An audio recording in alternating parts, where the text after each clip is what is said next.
So do I need another dreadnought? No. But there is some sentimental attachment, which is the theme of the day. Hey everybody. This 5 Watt Live is brought to you with the support of you, the friends of 5 Watt on Patreon. What did I say at the end of the videos? You keep 5 Watt Growth going. All right. I'm going to be moving the camera around. I got a guitar here for this theme today. And I'll talk about the guitar that was in the intro. If you were here at the last live stream, you probably saw that clip before. If that's true, I apologize. As Jeff McElwain likes to say, it's live and the mistakes are free. I had an email from a friend of 5 Watt this past weekend, Sam Cagney, that got me thinking about the difference between stuff we have and the things that matter to us. Sam's inquiry was sparked by a video by Josh Scott. I've got a lot of drop-ins here, so I'll do my best to bring them on. I think this is from a while ago, maybe about a year ago. This video of Josh's is about why, it was about this book, Non-Things. I'll talk about that. But it's also about the time, how we spend so much time online and away from physical things.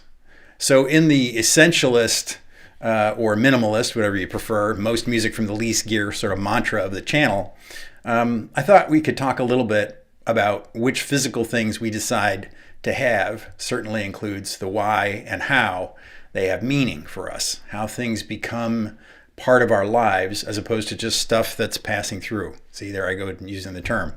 Stuff is, things you're not attached to. I tried to do this actually in the intro. Somebody was asking about it. Anyway, I'll do my best.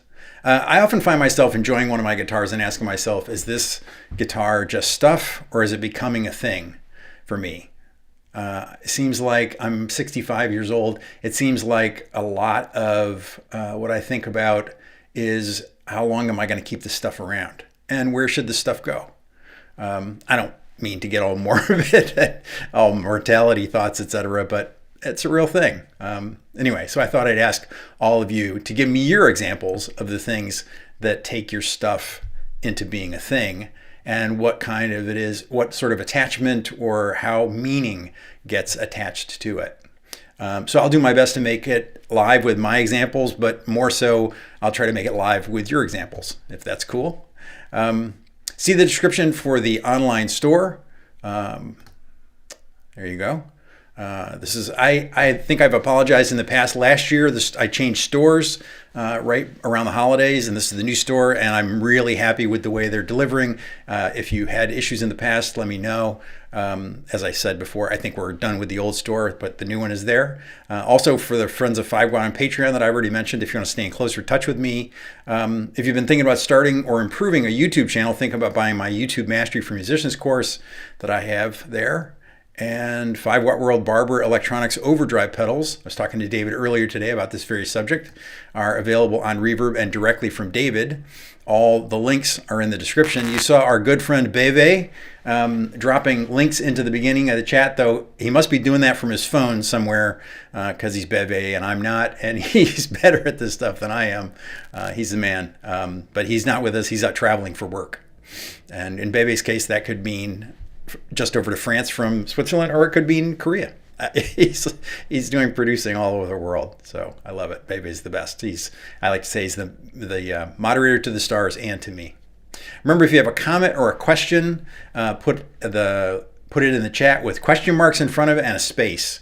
That way I'll know you're not just talking among yourselves, which is something I always encourage everybody in the chat. It's 5 Watt World, not Keith's World, so it's all of us. It's all of you in particular. You certainly outnumber me, and that's the way it should be.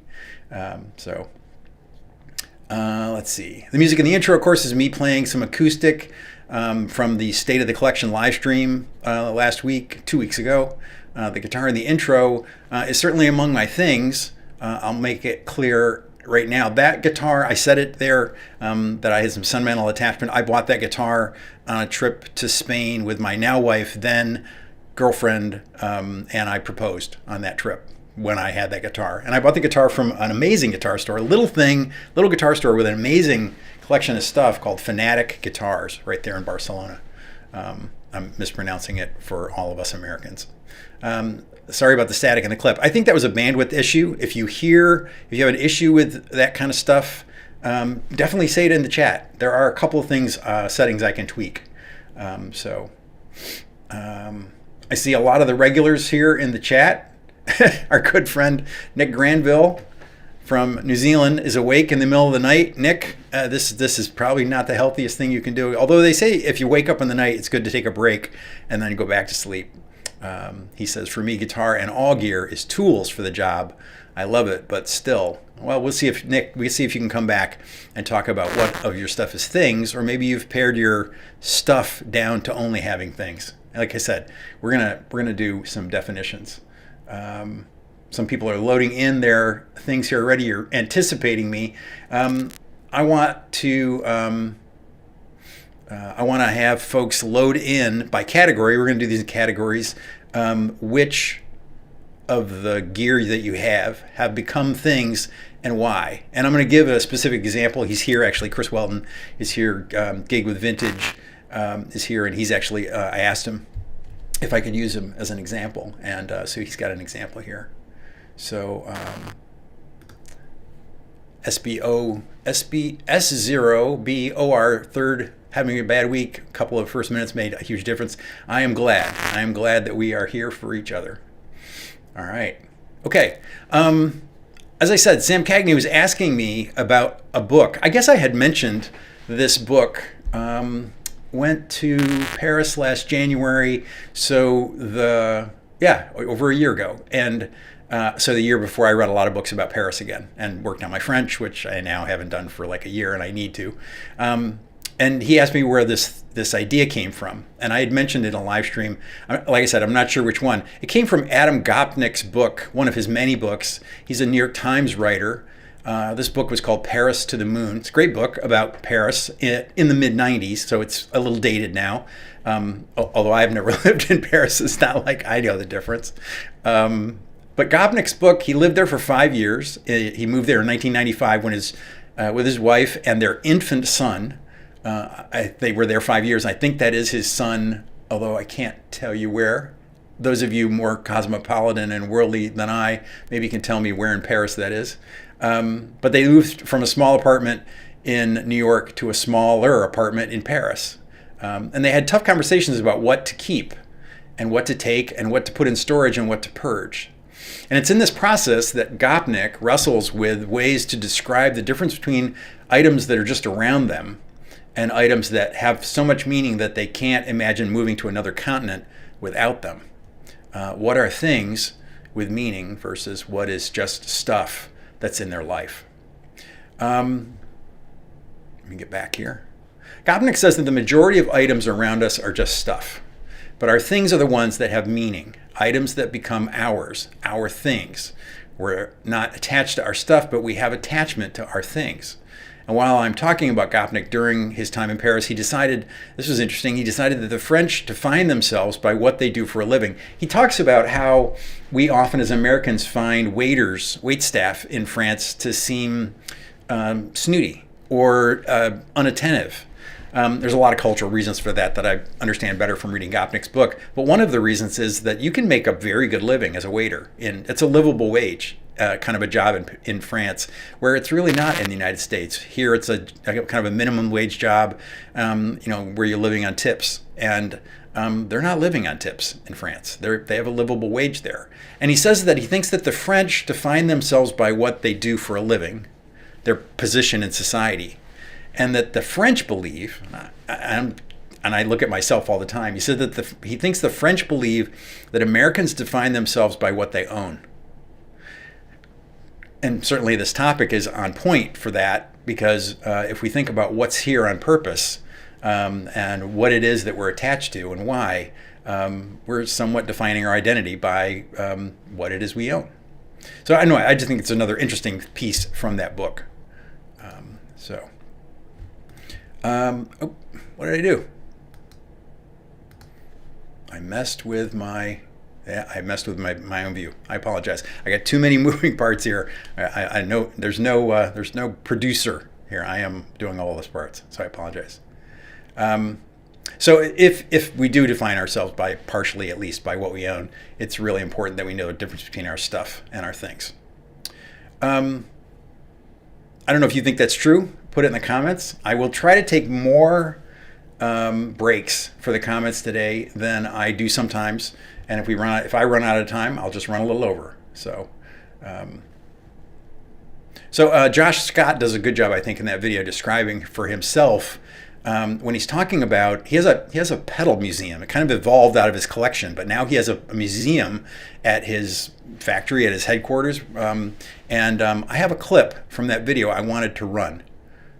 So let me do that. I have accidentally become a bit of a guitar electronics historian, and I have a museum. And when I walk into this museum and I study these devices, I am transported because I can pick up a device made in 1974. I can see the color. I know the sound it makes. I know who invented it. I know the city that they were from. I know what the world was like. And this thing that I hold in my hand, it transports me. Non-things can't do this. Non-things can't do this. He's even using the term in a similar way, and I don't know if he's come across this in Gopnik's book or if the book that he's referencing, do I have a grab of that? I don't. I apologize. I don't have a copy of Non-Things. But it's an important point. So I hope I've pounded that definition hard enough for everybody. If it's still not clear, feel free to push back on it and get to me. All right, I'm going to want to go back to these things already. Remember, put question marks if there's things you want me to read out, comments or like the guys at TPS say that that pedal show, viewer comments and questions. The comments are often just as helpful and enlightening as a question might be. Certainly, it's the information that you bring with you that makes this happen. So I hope that definition is clear enough. One of the reasons this is important to me, and probably if you've been around here, I recognize a lot of the names. Some of you probably heard me talk about a time that I was pretty sick back in 2016, spending 77 days in the hospital. I think I've probably even put this picture up before. I weighed about 100, I weigh 155 pounds. I'm not a big guy, but I weighed about 123 pounds. And why anybody thought they should take my picture, probably because I was well enough to go outside in a wheelchair. And I was too sick to realize it at the time, but they tell me there were a couple of times when they thought I wasn't going to make it. I certainly was uncomfortable enough to know that it might not keep going. But coming out of that experience, my definition for something becoming a thing in my life got tougher for sure. Soon after that, I left my job in Vermont. Actually, before I go to my story more, let me go over here and do some questions. Joe wants to know, what's my most loved guitar? I actually have my most important guitar thing right here, and I'll play it a little bit maybe, and I'll talk about why. The Unreal Mr. Mont says, maybe that's the key, that things that mean something are doors to something more. Wow, that's a poetic way of saying it. See, it's good you guys are here. Nick says he's always enjoyed the most music from the least gear. And I'll remind everybody that I've always been emphasizing the most music part, not the least gear part. The most music part is the part that matters to me. Here's our good friend Veronica. For the last 75 of my 79 years, my guitars have been the vehicle I've used to express myself in a universal language everyone could understand. You guys are all just, I'm going to get weepy here. It's beautiful.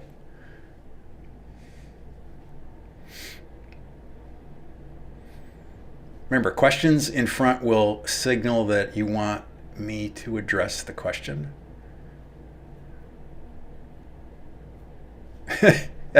Nick is correcting my sense of the world time zones. 10 a.m. Okay, Nick, I will stop worrying about your sleep schedule and talking about it on the live.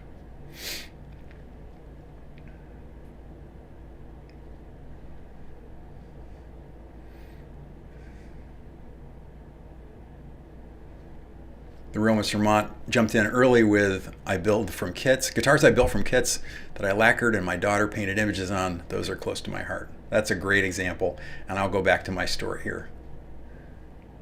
All right. Anyway, so I got out of the hospital. I kind of went back to work. And you know the expression, same shit, different day? This was one of those. I was literally gone from the office for 6 months, 3 months in the hospital, and 3 months on a couch, getting strong enough again, you know, going for a little bit longer walks every day and that kind of thing. And when I got back to work, it was all very much the same. And I'd been doing that kind of work for about 35 years. So it was time for a change. So I took an early retirement and then got bored. And be careful what you wish for, because now I have this YouTube job that's, in a way, it's many more hours than the old job, which I could kind of phone in at the end. But soon after I left my job in Vermont, I moved to the mountains of New Hampshire, and I sold off a lot of gear that was in my old house, my little house in Vermont. I had built a studio in one of the 2 rooms upstairs, and I'd collected all this gear to have people come in and record. But I'd focused on getting all the stuff that I needed, but I never made the time to have friends in to play. If I had, the gear might have become things that were associated with those happy playing moments. As it was, when I look at these pictures, very few of these pieces are still with me. There is one, and I'll actually come back to this photo, because there's one amp there that is actually right behind me in a different form. So the obvious question is probably, what gear has become a thing for me and why? And here's where I ask you, based on that definition, to add your things. And we're going to do these in order. I'm going to start with the amps, because I actually spent time building amps with a very good friend of mine. And if you watched a video that I did a while back, I'm going to put that up. Actually, I'll do them out of order. A while back, I went to Vermont. Roman, my wife, was away for Labor Day weekend with her daughters. And so I took the opportunity to go to Vermont and put together a Mojo Tone kit for a deluxe reverb. And you certainly could make an argument for the stuff in this slide being all you would ever need. A good Telecaster and a deluxe reverb, and you'd be a happy guy for the rest of your life, as long as you're happy enough to carry a tubed out deluxe. And I built that with my friend Dan from FYD Amps in Burlington, and over that Labor Day. And he pulled an original 1963 output transformer off his parts shelf to include it in that build.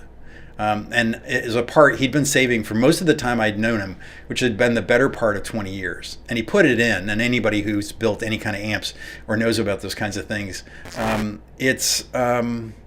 your output transformer is kind of the heart of an amp. So that's what that is. So that's one of the 3 amps that I would say that are things and probably would never go away. Now I'll go back to my list. The first one is this. And this is what Dan Lurie refers to as a desktop champ. If you look closely, this is in the room. It's right there. You can see the tubes up. Well, actually, you can't see that with this view.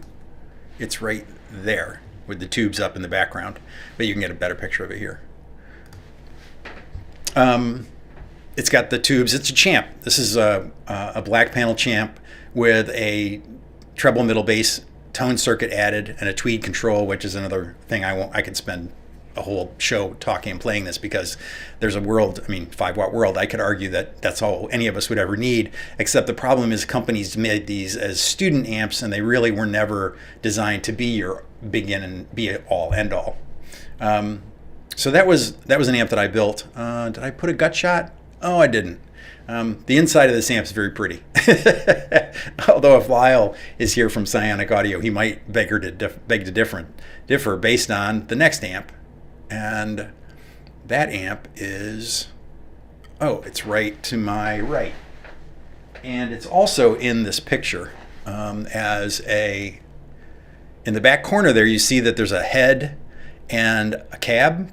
And the amp out of that combo in the back corner in the room here, that one, is a copy of a 1958 Gibson GA40, which I actually built because I read in an interview that David Grissom said he used a GA40 on his first solo record.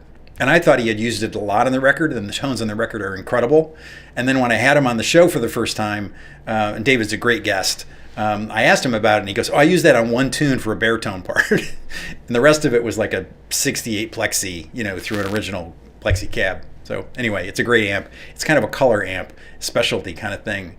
Dan designed that for me. It's actually sort of a 58 and a 60 stirred together. And he designed it so we could fit it into a standard Princeton-sized chassis and cabinet. I had it in a head for a long time, like I showed you in the picture. And after moving it a bunch of times, it had become a little worse for wear. And I sent it to my friend Lyle at Psionic Audio to make it bulletproof and to fix the not an amp builder kind of level of quality that I had built it with in the first place. All right, so that's amps. Let's talk about your guitars. People are saying hi to Scott Bogfoot, but I have to scroll back to see Scott up in Newfoundland. Okay, I'm going to go in reverse order because this one's the most recent post. I have 18 guitars and all but 3 are from my dad and uncle, plus 2 that were given to me, so they mean a great deal to me. I also have a nice stereo system, a PA, and a drum set. I love them all. So he's kind of got the studio thing going on, but obviously the family guitars are always a thing. Never apologize for being late if you're here. Just glad you're here.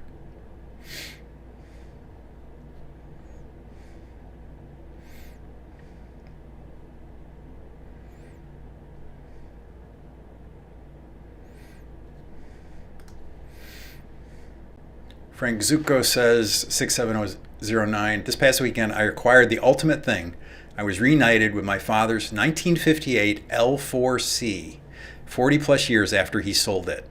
I wasn't looking for it, but I found it on my local guitar store Reverb's site.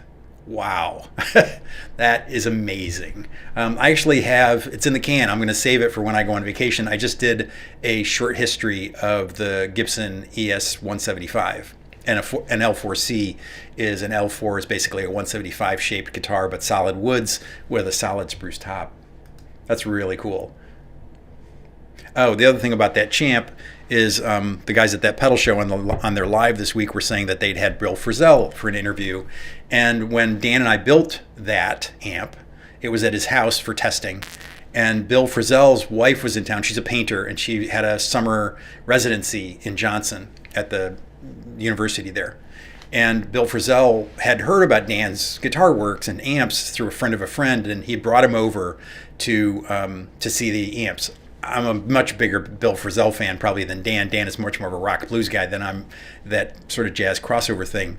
And matter of fact, anyway, I'm going to play a little thing that's kind of stolen from Bill Frisell to the extent that I could ever steal from Bill Frisell. Anyway, Bill Frisell played that desktop Champ. So it's kind of like when people say, you know, such and such played this guitar one time. Same thing.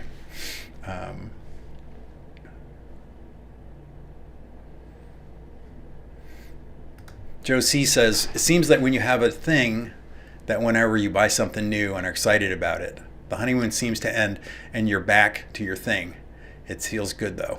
Yeah, this is a very interesting thing, that when you get something new, it's inspiring, etc. And it certainly is an interesting phenomenon, and the stuff that sticks around is usually the ultimate test for me. People often ask if there's any guitars that I've sold that I regret selling. And actually, I'm writing a script about guitars that you buy that you'll always regret, and which are really categories of guitars, not specific guitars. I don't have guitars I regret buying, and I really don't have any guitars I regret selling. The things that I'm talking about today, I would regret losing, but they can all be replaced. Art Rogers says, I keep my baseball glove beside me on the couch, even though I'm 71 and in a wheelchair. It's definitely a thing. And of course, a guitar is also within arm's reach. Oh, it's beautiful. I wasn't sure anybody would want to talk about this. You guys are doing a great job. Doing better than me, maybe.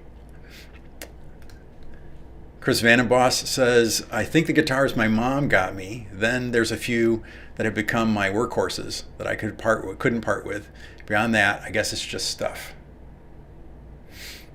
And Nick says, one of the things I treasure most is a handmade Italian leather guitar strap by my friend Bruce Foreman, that my friend Bruce Foreman bought me. Bruce Foreman, the jazz guitarist, Bruce Foreman.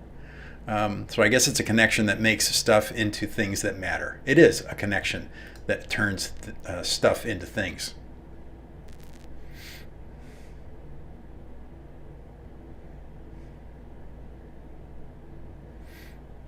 There's Scott. Cover of the book shows an example of Paris Haussmann. Haussmann was the guy that redesigned Paris with all the streets and everything. It is, but I don't know where in town that is, Scott. What that little palace is. Oh, here we go. We got an authority here. Well, as a Frenchman, I own an Ibanez Roadstar 2 bass. Very cool. It was my 1990 Christmas present. Still have it. Will never sell it. After 35 years together, I don't consider it as a part of me, but nearly. All right, we're back to most loved guitars, and so that's the transition back to this list. So the guitar. So go ahead and put guitars that are important to you. And I'm going to try to do a camera adjustment. People are going to be like, yeah, Keith's an acoustic guitar player. No, Keith's not an acoustic guitar player. So I've had this on here before, but this is interesting to me. This is the guitar that I've had actually the longest. I don't have any, and I'm going to talk about one of the guitars that I sold at kind of in the wrap up. This is a guitar that was built for me at Circle Strings by Adam Buchwald. If you could see inside on the heel, it says, for my good friend Keith. When Adam was starting his business, it was down the street from the University of Vermont. And I would go over there at lunchtime, and he would be building guitars, and he'd say, hey, play this for me so I can stand back and hear it. This is like guitars were put together without the finish on or anything. And this is number 58. So this is a really early guitar. If you want to see more about Adam's building what he's doing now, go to the video that I made about Trey Anastasio's guitars, because he's building guitars with Paul Languedoc now, along with Paul's designs, etc. So this guitar kind of pulls together a whole bunch of pieces of my life. The walnut in the guitar, this is black walnut, and it's from a tree that was cut down on the farm where I grew up. I think it was cut in 1977, but my brother usually corrects me. Brian has a much better family memory than I do. We had to put a strip down the middle because the piece of wood I had wasn't big enough to reach. And actually, there's even a splice here, but Adam is an artist, and you can't see where he's added a little piece on to get to the width. So the walnut was from the farm where I grew up. The guitar was built by a friend who's an incredible luthier in Vermont. And the maple, the top is Adirondack spruce. It was funny because I went over that day and Adam had me tap and check all the tops he had out on the table. And he said, I already chose for you, but I want you to choose your own top. And I tapped them all, and I chose the one he said that he chose. But I spent my whole childhood going. I live in upstate New York. I grew up in upstate New York, and I live back here again. And I spent my whole childhood going to the Adirondacks, go camping. The rosette and the headstock overlay are also burl from that same walnut tree. And then the maple is actually from a good friend of mine, Jeff Parsons from Beacon Parsons in South Burlington. And they have a wood business, but they also make furniture, handmade furniture. He used to joke that he couldn't afford the furniture that he made to have it in his own house. But the binding is all flame maple, and this stripe of flame maple in the back is his too. I hope I can get this so you can see it. The mitering work in this guitar, yeah, you can see it. Get my face out of the shot. Is amazing. You can see how the parts come together there. Adam said he has to sharpen his chisels every time he has to do this kind of work. You can see the grain there. This is one of those guitars that sounds like it's got reverb on it when it doesn't.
So obviously that's a thing for me. I don't get the guitar out very often. I have another guitar that I take to jams.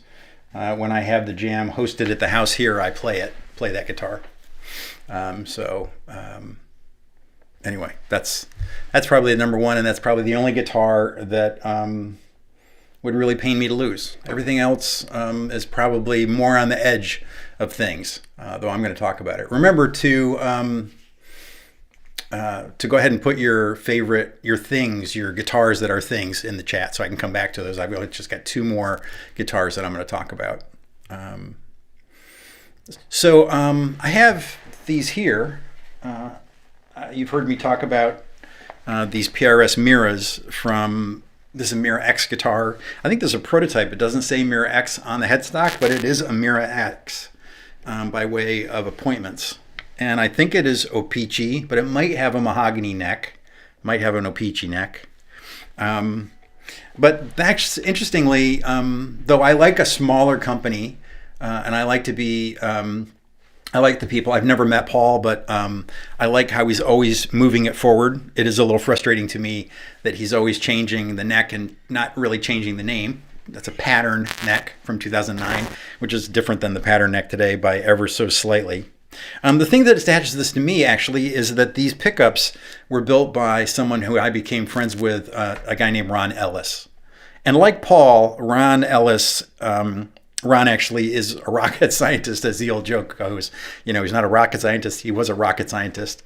And he had access to I'm not going to get that right, electron microscopes, spectroscopy, so he could do analysis of materials on old pickups. These pickups are Ellisonic, which is based on a Gretsch Dynasonic pickup from the late 50s. And this is an amazing guitar because, frankly, on the bridge, it sounds like a beefy Telecaster.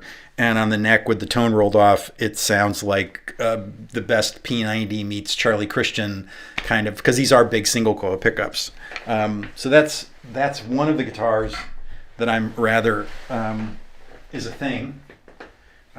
This is probably what I would think of as my quote-unquote jazz guitar. I put up a post of this guitar this week on Instagram with pictures of John Abercrombie, who's amazingly been gone now. He died in 2017. These are also Ron Ellis pickups, and this is an Ellisonic pickup in the same shape as the one that Julian Lodge uses in his Telecasters. Sometimes when you see Julian Lodge and he's playing a Telecaster, it's actually one of Ron Ellis's Telecasters with a new version of the pickup in it. And this is Ron's P90, and this sounds great. This is an all mahogany guitar, but it has the same dimensions as that guitar. And I have like 4 of these PRS Miras now. 5 with the new one, actually.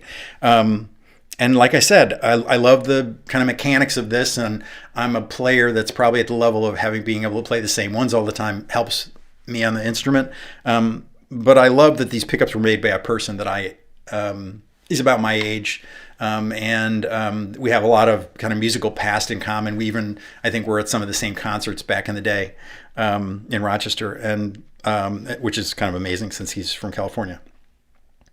Anyway, it's the pickups. And then some of the hardware, not on these two guitars, but some of the hardware was done by John Mann, who is also a guy who actually originally helped develop the original PRS tremolo bridge. And I got to know John when I was in New Hampshire, and Mann's Guitar Vault, if you're online. And John's sold his business off where he sold guitars in a retail setting, but he still has this amazing hardware. And if you're ever uncertain about like what tuners need to be on a certain guitar or any of that kind of stuff, John is the guy. He's a real amazing. So it's the relationships with those people that made those guitars things for me. All right, let me do some things from the chat, and then I'll talk about the pedals that matter to me, and then just sort of some other kind of Leland saving me. Leland says electrospectrometer. Yeah, that sounds familiar. Leland, you would know. Thank you. Let's see.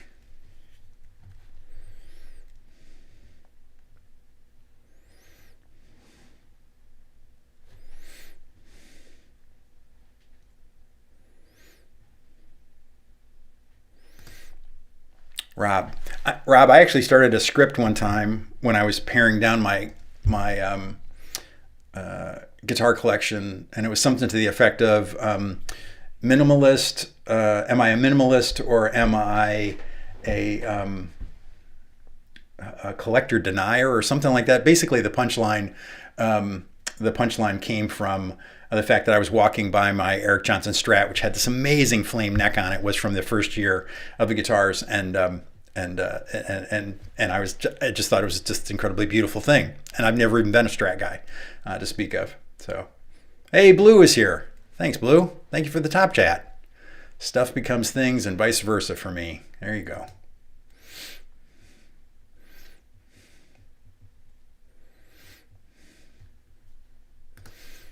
Do guitars matter to us only when we play them? Well, maybe, C. Kelly, only when you play them. I think we're talking about, I think this is the variety of it that I think is just amazing, how we relate to these things. Bass player Sayer says, my first bass, which I still have and will never sell, is a 76 Fender Music Master bass. I bought it in 1980. Special stuff. Special thing. It's a special thing. I think 2020 Fender Professional Series 2 Stratocaster Olympic White. I can see this in two places, obviously, with a maple neck. Thing number 2, 1993 Gibson SG Special Ferrari Red Ebony Fingerboard with humbuckers. I think that probably was a translation thing, humbuckers. My friend David Barber uses voice texting, and it's often quite entertaining.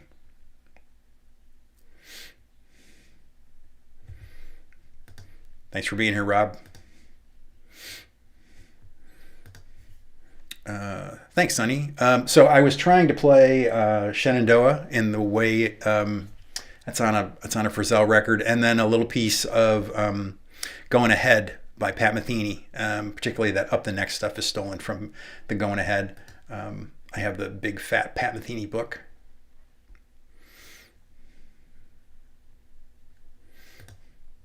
Thanks. Yeah, it's a nice guitar. What a lovely thing. You guys are right on target. No problem understanding this concept. No, Art, I just explained what this is. Actually, those are not, well, I've said this before. I said to Adam Levy once that I can safely play tunes that I took from other people because I play them so differently after all these years that I'm in no danger of a copyright strike. So...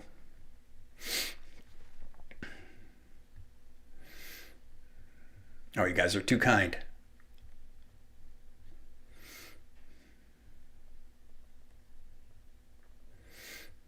Somebody recognized it. Thank you.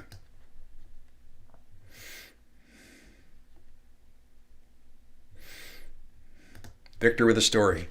I lost a lot of guitars to my first wife. Years later, I bought a Les Paul Classic from Elderly Guitar, sight unseen, sent it to Hawaii. The serial number is my older brother's birth month. That's great. Yeah, Keith. Pierhead Jump is Keith out in San Francisco. It is overtones. The guitar is ringing, and the guitar is very light. It was built for light strings. I mostly play electric, though you wouldn't know it from here. And the guitar was built for light strings, and it really booms. I will tell you that it's pretty sensitive to the humidity, and I wasn't sure when I got out of the case today whether or not we'd be using it this way or not. Whether I'd be playing it or not, or if the strings would be up off the fingerboard.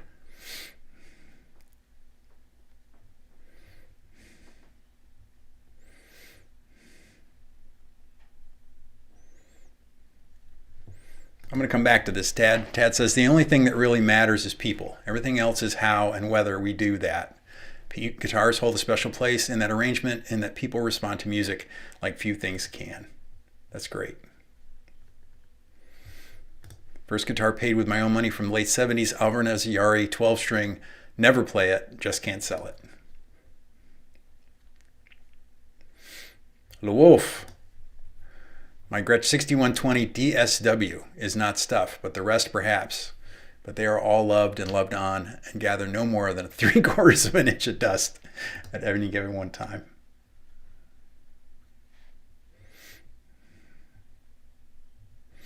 I'm almost through here, and then I'll do my last little bit of pedals. Pedals you're probably going to guess. Leland says, my 69 ES335 and my 68 Trini Lopez Custom are the ones I put the most miles on. The 335 has been refretted twice, once by Mike McGuire at Valley Arts. Trini frets are almost gone.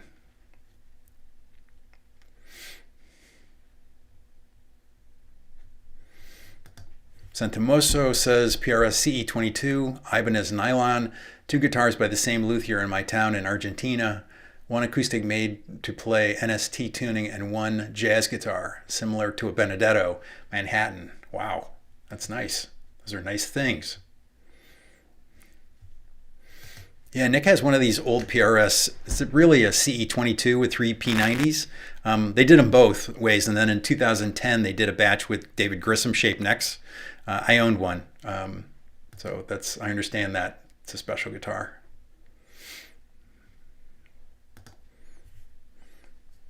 And Nick's made in Japan Strat, an old D18, 1948 L4.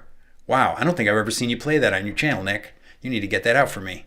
That's all. And then 20 I use and like, but these are the 4 that I always keep.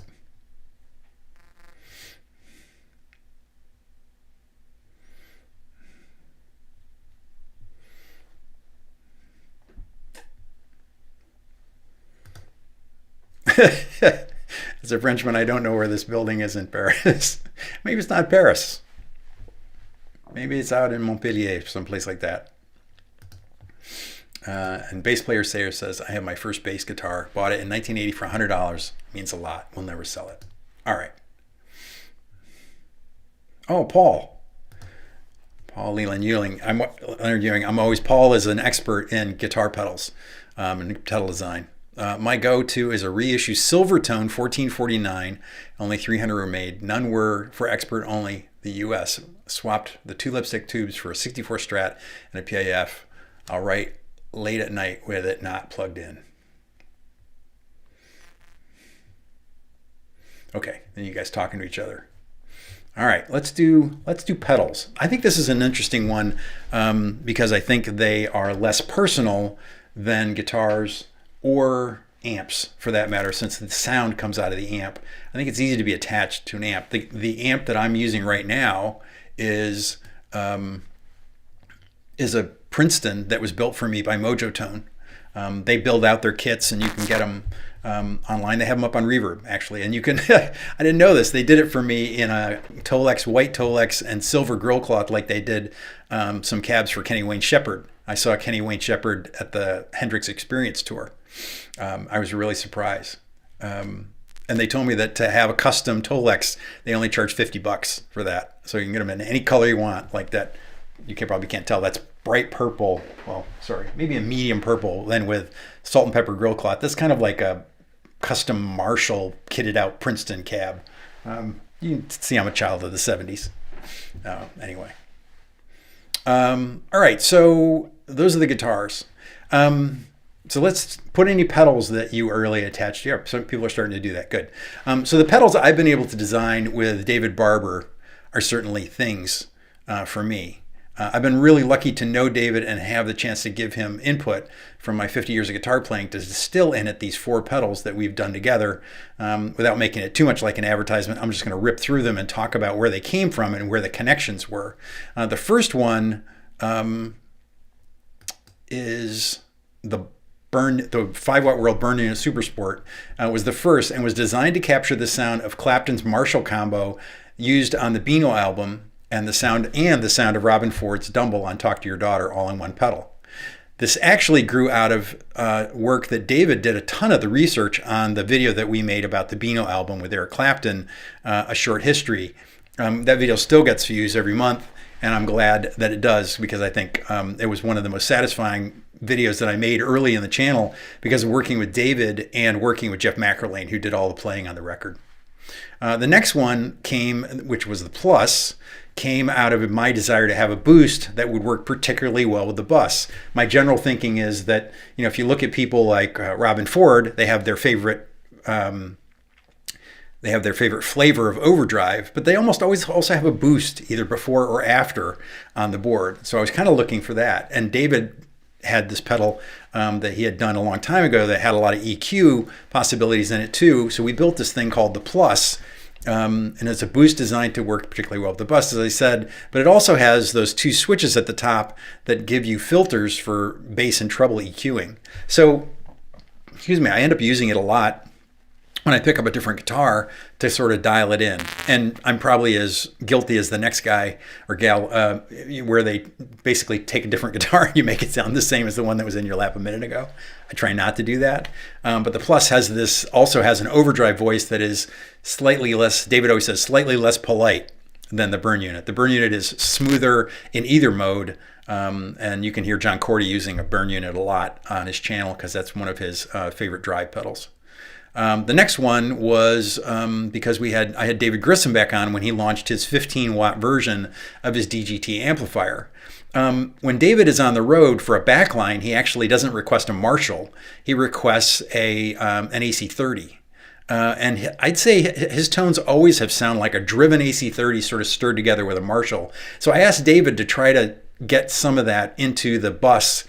And this Burn Unit Super Sport is a higher gain. The HG stands for higher gain, and it's this pedal. It's blue. But David, while he was at it, to get into that sort of Grissom-y articulation, he designed a new circuit that's on the switch there. That's a high dynamics thing. And that led to us thinking about a flavor that we hadn't done before. The guys at Mojotone built me a Tweed Deluxe, a 5E3, which I'd never owned before. Really, I had never owned any Tweed amps. The closest thing I had was that Gibson 58 clone. And so we had this 5E3, and David had a long time ago done a BARBER barbecue pedal version, and he sent me one. You've probably seen it on Instagram. I have 2 B custom ones, different versions, and then we eventually developed this new graphic and everything. If you know anything about Syracuse football, or for Syracuse sports, especially basketball, the orange and blue won't be lost on you. Everything here is orange blue. Syracuse University. David and I are going to have another color version that goes better with Tweed coming out. Anyway, we're working on it. But this thing actually it can turn a Tweed. There's a switch on here. You can make a Tweed amp sound like a black panel amp, or you can make a black panel amp sound like a Tweed amp with the switches that are there. And actually, I have one on the board, the little board in the living room right now. And basically, I'm using it to push the mids. So it's, you can see that demoed a lot in the video on 5 reasons for a 5E3, which that video did way better than I expected it to do. After I typed all of this out, I realized that I was connected to all of these things by having been able to create them with or knowing people in my life. And I feel really blessed and grateful about that. I think that even more special is when it's tied to playing music with other people. This is a saw you've heard me go on and on about in the past.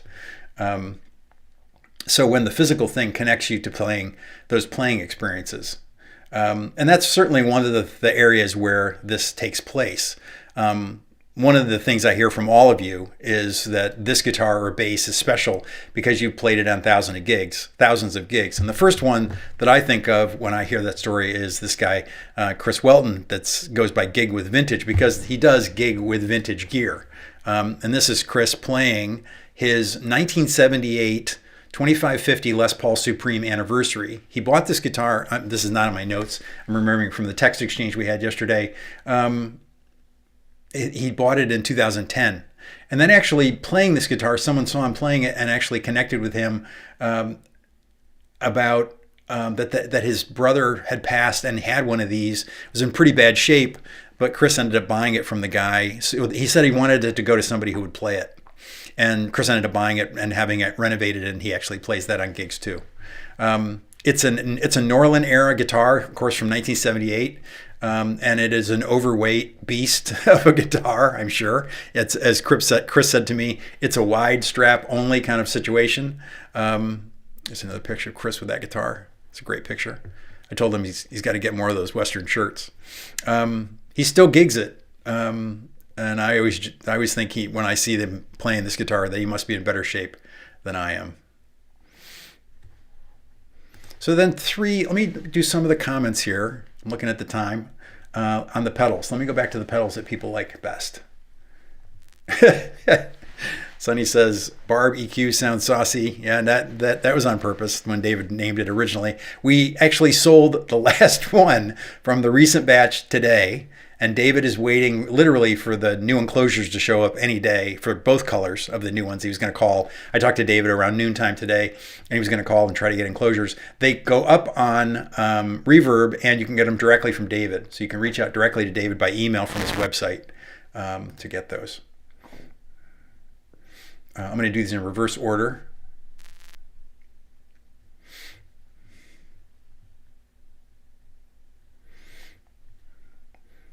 Chris's Les Paul's getting some love here. It is a beautiful Les Paul. It's a shame that they were so heavy in those years because they are gorgeous guitars.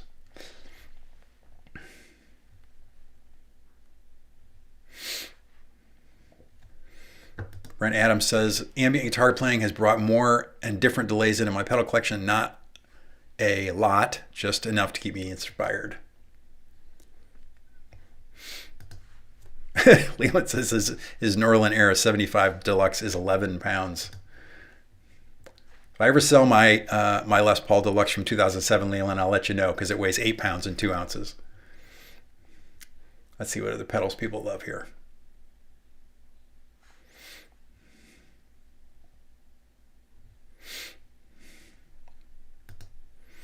First pedal, 1966 Maestro Fuzz Tone, second Vox Wah Tried Crybaby. There you go. I knew the answer for Veronica because she's answered it for me before. My favorite pedal is a Boss EQ 200 because it provides an infinite palette of tones and doubles as an overdrive. I should actually I have one right there on my studio board that the guys at XDS built for me last year. I should do a show with Veronica about how to use EQ, how she uses EQ. Santamoso says Morning Glory by JHS, El Capistan by Strymon, DL4 by Line 6, and Carcosa Fuzz by DOD.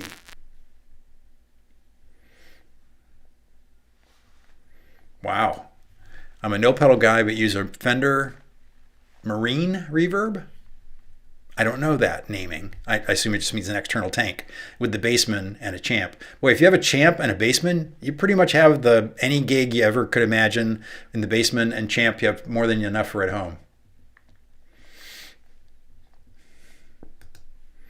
Very attached to the fuzz I built with the Josh Scott Short Circuits series. Greer Lightspeed for overdrive, JHS kit for distortion. It's a BFG thing, Analog Man Sunface, because it's a fuzz. Come on, guys, you got to tell me why you're attached to these.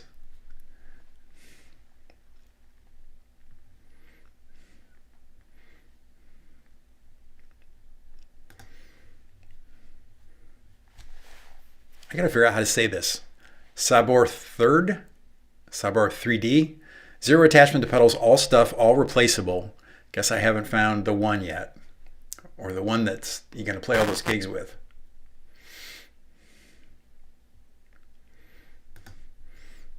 Max on overdrive. Ivan has Tooth Screamer is my favorite pedal. Great with my 63 Fender Brownface Bassman and my Gibson with humbuckers. I'll bet.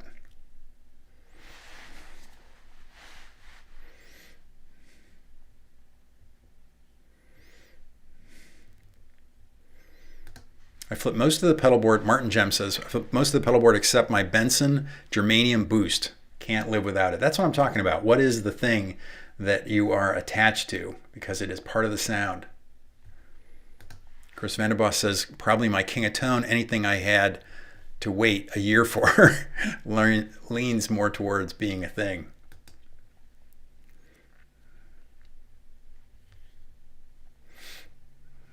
And then we're all the way back to a guitar one. My parents bought me a 74 SG in 1986 when they knew I was serious with guitar.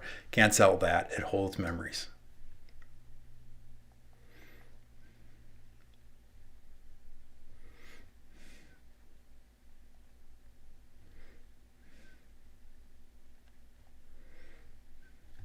There was the first pedal one. I still rock an ADA MP1 rack. It's noisy but fun. I remember those well. You and Pat Metheny, I think. Okay. All right, let me just do my wrap up and then throw questions in the chat if you've got some sort of off-topic questions. Oh, well, we got one right here about my buddy. Just a game changer, Mr. Barber, because it's the only pedal I have. That's pretty good. A gain changer is a sort of American voiced overdrive.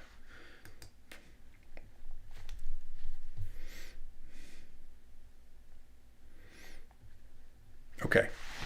I get a lot of comments about not playing in my videos. Of course, I can't own all the vintage gear featured in them. If I did, I'd be both deep in debt and wouldn't have time to actually write the scripts that become the videos. I'd rather feature people playing the gear in the videos on the chance that they are playing gear that are things for them. I assume you're here for that balance. When I'm done making videos, I'll have more time to play guitar, but ironically, I won't be spending as much of the time with you guys.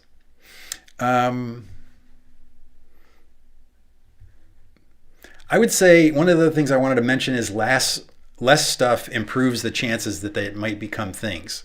I've long thought that having fewer things improves the chances that we might learn them inside out, wring sounds out of them, and hence they have a better chance of becoming our things. I think Veronica's is a great example. That's a complicated pedal, but you can, work with few guitars and then really work with the EQ pedal to get the sounds you're chasing out of there. And before I go into this last paragraph, which somebody else touched on earlier, let me do a couple of these last comments here. Blue said this earlier, all the pedals my kids got me, including the bus, are things.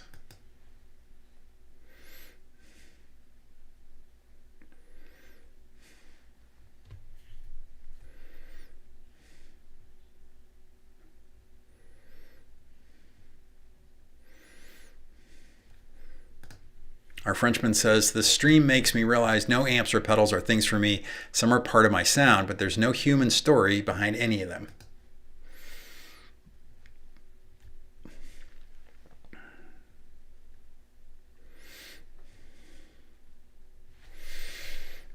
Flat Roach says, how many items were instant things and how many became things after they grew on you? I think that's an excellent question.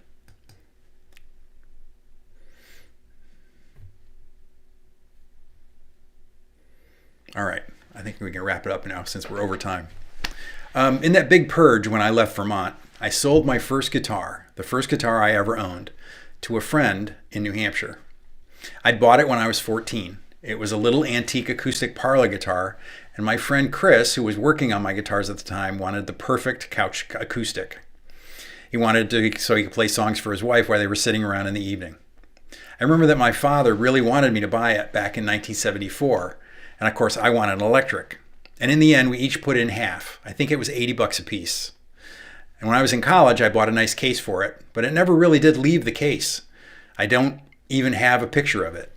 It never fit into any of the music I've played. And so when my friend Chris mentioned that he wanted to take a look at it, I ended up selling it to him. And I hope he's still playing it on the couch in New Hampshire. This pic of my father and I is from the end of a trip to Montreal that I made with him and my brother Ian the year before he passed. And this certainly matters more to me than that dusty old guitar. But I can remember the smell of that guitar when I opened the case, and I vividly remember being there with my father, talking to old Mrs. Ely, who was in her 80s at the time, about how the guitar had belonged to her father, and how no one had played the guitar since he'd passed 30 years before. So I sold the guitar on, something that was certainly a thing for me for a long time, but the memories of that guitar are bigger than the thing was. So I let the one thing go on the hopes that it could become a thing for somebody else. There. That's my sentimental story ender there. So, any final questions or comments that you want to share? Put some question marks. Oh, we're over time. People saying hi. You guys can do that after I roll out. I want to thank everybody for being here and enjoyed your comments. As always, the things that you share are the things that I remember from this. And I want to thank everybody. I'll be here back in a couple of weeks. I've actually been thinking about changing up the way we do live streams and might go more to a question and answer format, having David Barber on and other guests on for regular questions. David just knows so many things about gear, and maybe we'll focus on a topic on a particular piece of gear. For example, the recent release of the Morning Glory Clean brought up a whole question because David's working on a version about a Bluesbreaker, and we actually were talking about maybe me doing a short history of the Bluesbreaker pedal because it's just one that so many people work on now. So I'm thinking about moving in that direction and maybe go back to doing them every week. I'm not sure if you want to reach out here in the chat or in the comment section after we get logged off and give me your votes about what kinds of live streams you enjoy the most. All right. I'll have that guy that was playing guitar in the intro play us out. And until next time, I want to thank you all for being a part of the 5-watt world. You can use the links in the description, obviously, to use any of those to get merch or pedals or any of those things. Okay. Thanks again, and I will see you in a couple weeks.